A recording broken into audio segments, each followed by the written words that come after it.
Welcome to Business Unmuted. Thanks to our sponsor Vertu Motors, one of the UK's largest motor retailers, representing some of the world's best manufacturers of vans, cars, motorcycles. Check out its website at virtumotors.com. I'm Graham Robb and I've owned Recognition PR for around 35 years this year, with 75 clients in multiple sectors across the UK, and between them they have a turnover of about £6 billion and employ 30,000 people. So we're in the front line of the business community and perfectly placed to discuss the economic climate. And joining me to do just that, in the studio we've got Nikki Jolly, Managing Director of HR Today in Darlington, and we have Darren Winter, Company Director at Duco Digital, an award-winning professional digital marketing agency based in the Tees Valley, Redcar. Down the line we have broadcaster and commentator Emily Carver, who can often be heard on GB News. She's also formerly of the Institute of Economic Affairs. Well, Emily, let's start with you. I'm going to give you a great big picture to paint on, a big canvas to paint on. What do you think, after a few weeks of the new year now and a few bits of data emerging, what do you think the picture of the economy is? Well, it's hard to be too optimistic. I mean, if you want to look on the bright side, it does seem that inflation at least has peaked and it's now on its way down.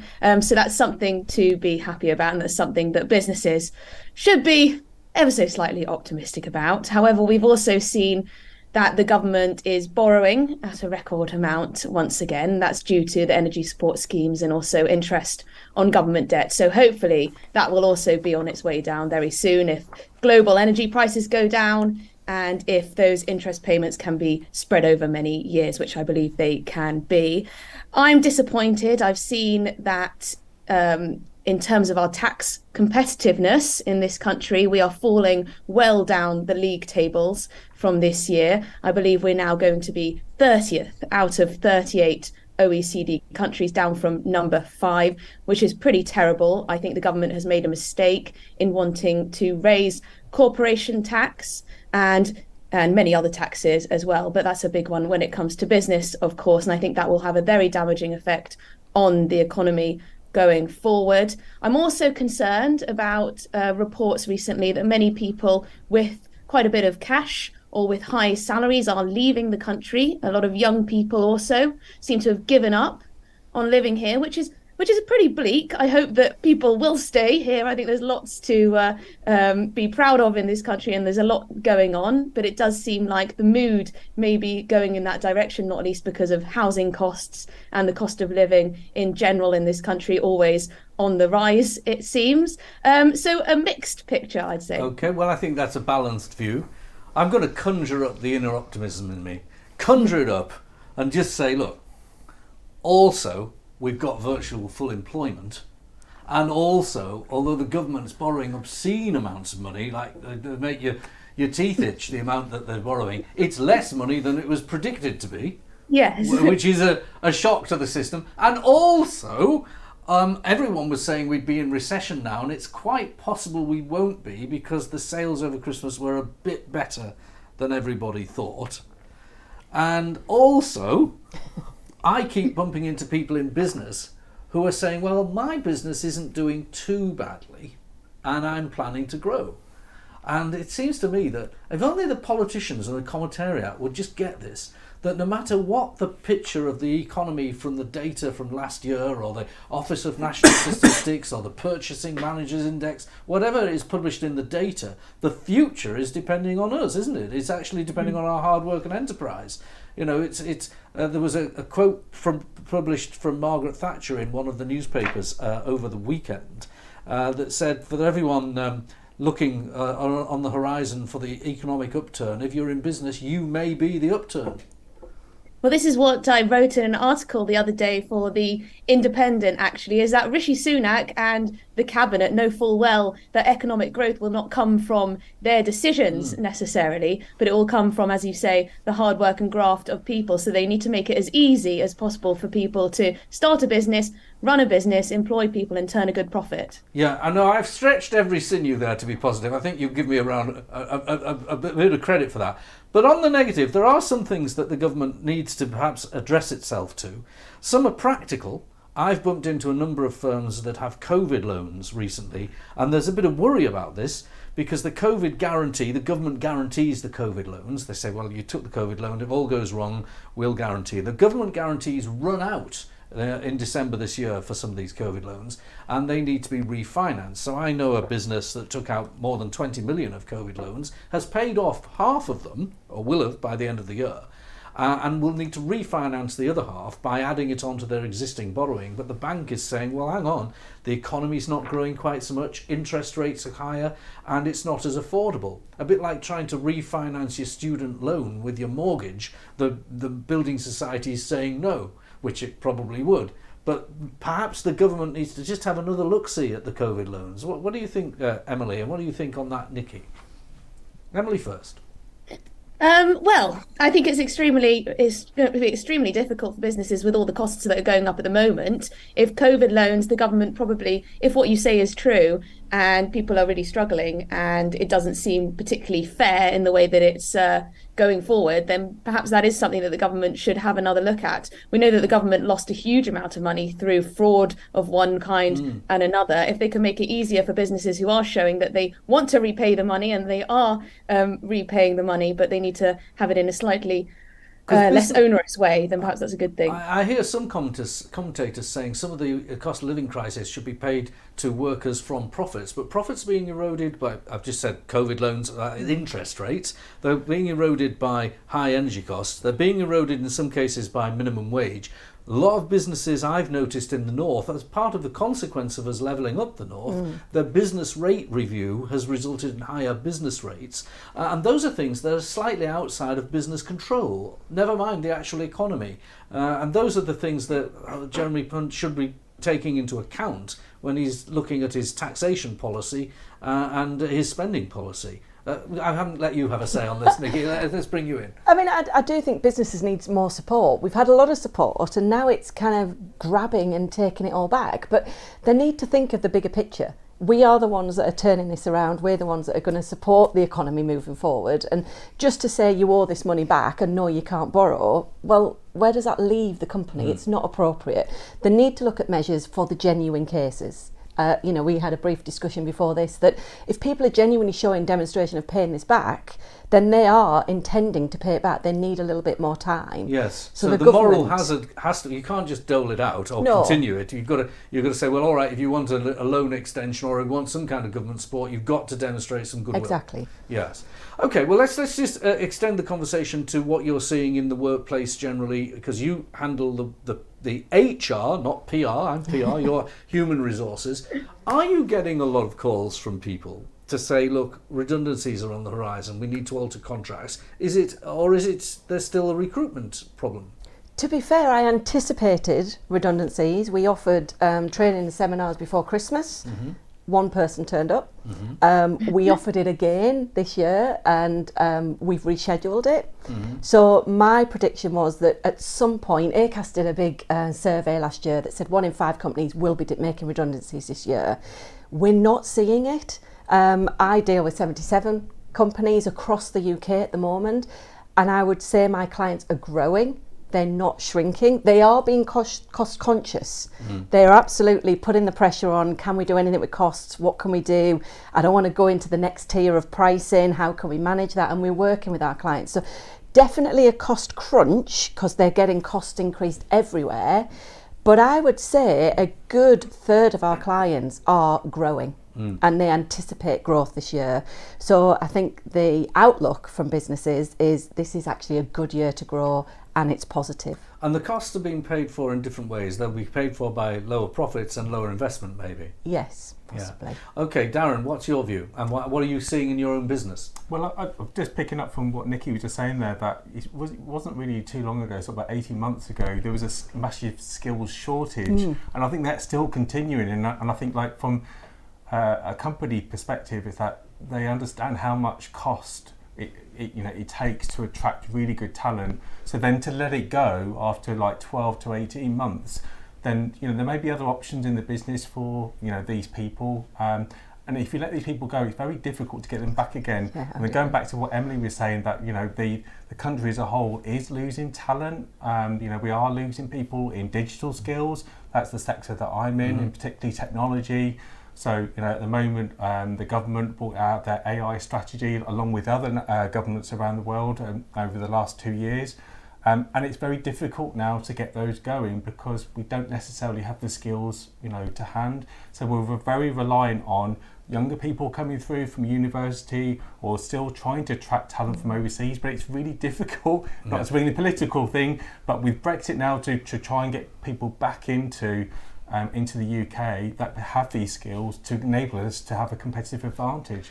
Where we are in Tees Valley, we've got some devolution, and there's a Skills for Growth programme which does allow some quite good support on apprenticeships. Yeah. But it also strikes me that as well as having people with new skills, we as businesses need to help people to reskill. Yes. And it is always the case, isn't it, that businesses that are going to be on the cutting edge are going to help people reskill. In my own business, I've been banging the drum about acquiring new skills. I haven't necessarily been handing it on a plate to people, and I had an older member of my workforce come to me recently to say she's booked on a digital skills training program, evening courses, privately run, and can I pay for it? Yes, I can, there's no problem. But she was demonstrating thirst for knowledge, thirst for skills, and was looking for it. But convincing people in the workplace that they have some responsibility to find the skills they need, the employer has some responsibility to pay for the skills they need, is a bit of an uphill task, as employers have been used to sort of corporate welfare on it. Yeah, I think it's an interesting situation, and I can see Nikki on the side probably chomping to get in on this one, so I want to take it on. But it is a partnership. It's not just about relying on the employee, it's about the business as well. Yeah. And businesses have to understand, in order to be relevant for the next 5-10 years ahead, things are changing technology-wise. They have to see that kind of path ahead, and they have to look out to their pool of talent that they've got now.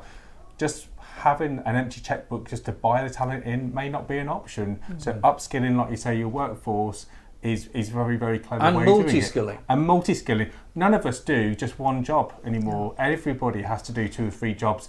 The particular skills that we're getting employees and interest from is things like business analysis, data analysis, AI, business intelligence.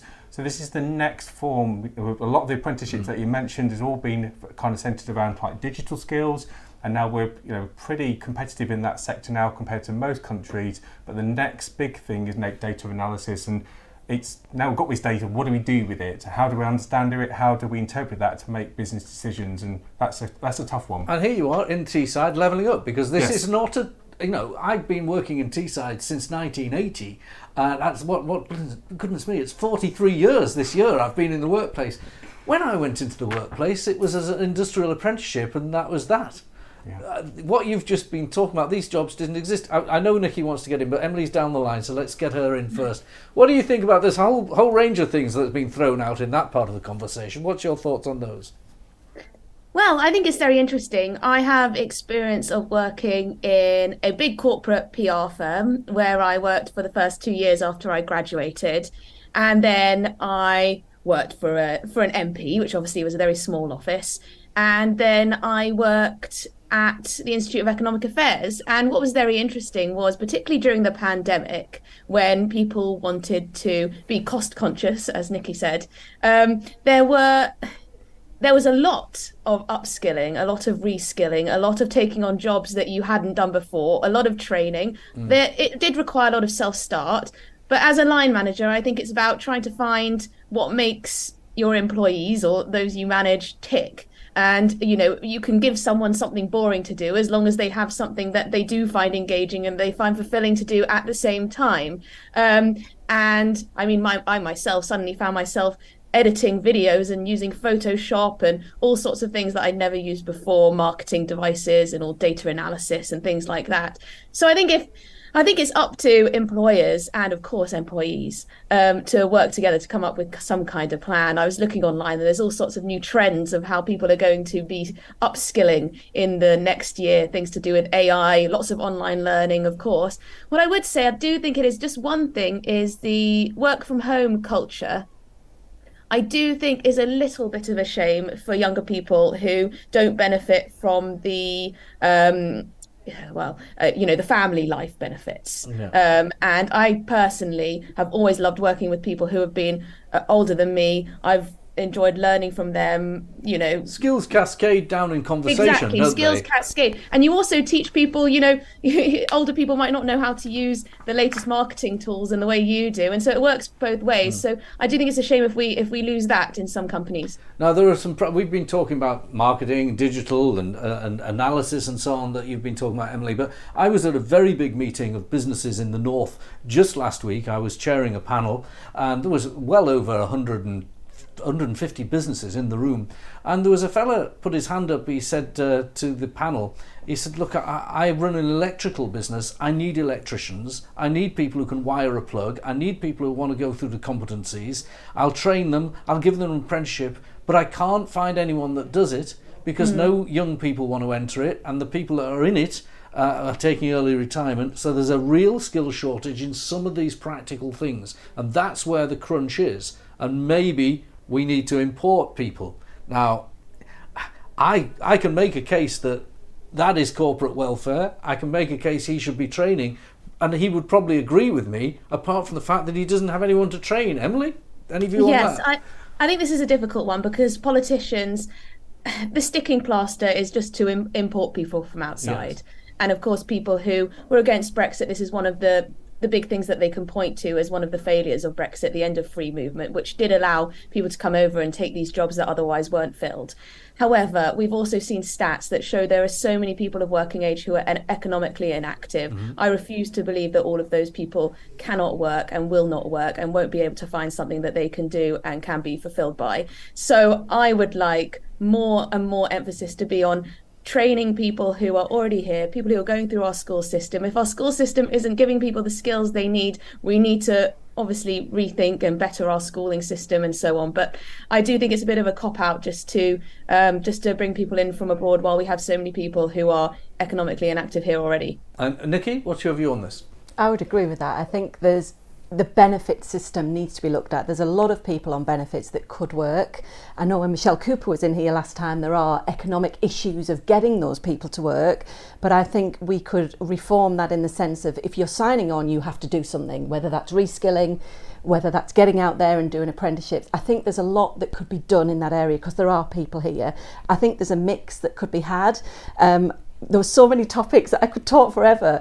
I think furlough has made people rethink about what they want, and this working from home, I absolutely agree with you. I think it's created a culture of people not wanting to come to work. You absolutely hit the nail on the head. My team constantly talk. We were having a conversation about something last week. We couldn't literally log everything that we've had a conversation with our clients, but by being in the office and working together, we pick up on these skills and we pick up on information that you could never read on a system or monitor it or log it. And I just think this home working it's gone to the extreme, and we need to bring it back. We need the social interaction, we need the sharing of skills up and down.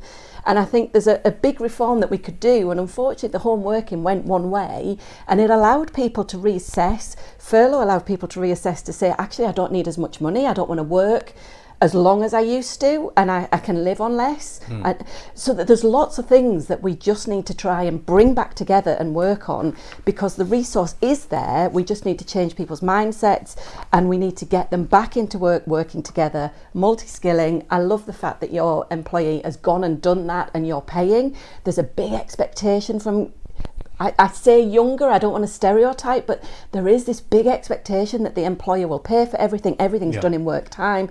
And we can't keep doing that and cutting costs and increasing our costs Professional everywhere. development means that. My daughter's a doctor, she's a paediatrician. I wouldn't expect that she would not keep up to speed with the latest drugs. If you were to go in and you've got a child who is ill, you wouldn't want her not to know it, would you? You have an expectation. I'm going to switch the subject for our last subject. We've gone through a lot today. The IPPR had a report. It was on the front page of some newspapers, and it was about the northern economy, and they've got some stats that suggest that it has the second lowest level of investment among advanced economies. If this north of England was a country, Greece would be only the only OECD nation to see less public and private investment, and the UK ranks 35th out of 38th in OECD countries in terms of receiving investment. And it was a general a bit of a doom and gloom stats-based report bringing back the concept of north-south divide. Now, Emily, you don't live in the north, so I'd be very interested in your point of view as an observer. The three of us do. I won't give my opinion yet. What about you? You're active in Redcar. Yep. What do you think about this report? Does it chime with your experience? I think that it's really difficult. I think that it's an unfair report to kind of compare a part of a country to a whole country. You could do that for any country and you could still come up with comparable stats. Yeah. So I think the article's quite flawed from that perspective. However, North East traditionally is kind of like has been underinvested. Have to go back in history. It was an area that was relied upon a lot of manufacturing, kind of like the steel industry, which we don't really have like now. But we are moving quite a lot into digital services. We've got some great places like here, Digital City, and also up in Newcastle. So we are starting to see like the positive effects of that. So, and I have to say, because I'm kind of chair of the Redcar Town deal, that we've had the levelling up investment. I know there's been a lot of bad press about that, but there are some positive things. And what the press don't understand is that these projects take time. They're not things that you just don't do overnight. They take years. We all know how long it takes to get planning permission through just to get something on the side of a house, let alone for a regeneration of a town. And what about your deal went through? Or did absolutely. Redcar got the full 25 million investment, and we've got some of our projects going to be going live this year. And it strikes me that in the Levelling Up announcement, which was last week, there were a lot of people, organisations or places rather, that won their grants, like Redcar, but there were some that didn't, and the ones that didn't got all the airtime. Got all the whinging on the front page of our local newspaper was the County Durham didn't get any. Yeah, it's fair that they had their say, but the ones that did. The other thing I was going to ask you, Darren, you run a smaller business, I run a small business. Yeah. I wonder to what extent, because we're sat in a TV studio that I built during the lockdown, it cost a lot of money. You're investing in your technology and your people. Are these investments, which are micro investments, they all add up though, don't they? They do. And that it's really difficult for businesses to take the plunge, and that's what I had to do the last 2 years. I've taken a big plunge and invested all the time, resources of the business into developing resources into training, into AI, business analysis, IT, because that's what I could see the whole general trend moving. That's what businesses need, that's what the global economy needs. The upshot of that, just to give a bit of big news, is that we did a trade deal with the Indonesian government, and we had a delegation of university staff from Indonesia come to Redcar and get training in AI. That's exporting know-how. Absolutely. It's not a commodity, but it is, because you commoditised it. Absolutely. That's a story, isn't it? And we need to get him on GB News to talk about this. Emily, what's your take, having observed this little bit of the discussion from the London perspective? Well, I'm glad Darren pointed out that you can't really compare one region of the UK or, a couple of regions of the UK to whole countries. It does skew it slightly. But it is true that the government seems to maybe have been a bit disproportionate in terms of the money that's given to the South out of these levelling up funds. It was in the papers that the government had been funneling a little bit too much money towards some of the Tory seats that they wish to retain in the next election. So perhaps that's a little bit unfair. I mean, the government have pointed to, of course, free ports in various areas. They've pointed to billions of pounds of investment in various infrastructure projects. And also they want to devolve more power, as they've said, although I'm a bit sceptical about that. I'm not sure I want more mayors. I'm not particularly a fan of those. But it's hard to say. I mean, I think transport's a massive one. I don't think that the government should have gone ahead with HS2. I think more intercity networks would probably be better suited for people so that you can create more hubs. I mean, I think it is a shame that so many people move away from the north to come down south just because they see them more opportunities or more opportunities to have very high paid salaries down here. I don't really know what you do about it. I'm not sure that big redistribution of wealth is the answer from south to north. I like the idea of investment zones, but they seem to have been kicked down the road by Rishi Sunak and Jeremy Hunt. So I'm not really sure what the answer is to levelling up, but if this assessment is even a bit true, it is a bit damning. Well, whenever you want to come up north, I'll show you round and I'll show you some of it in action. But thank you I'd very love much. to. Emily, you're always great value. Thank you for coming on. Nikki, thank you. Darren, thank you. That's Business Unmuted for today. We'll be back next week at the same time. Follow us on different platforms and subscribe and like. Thank you very much.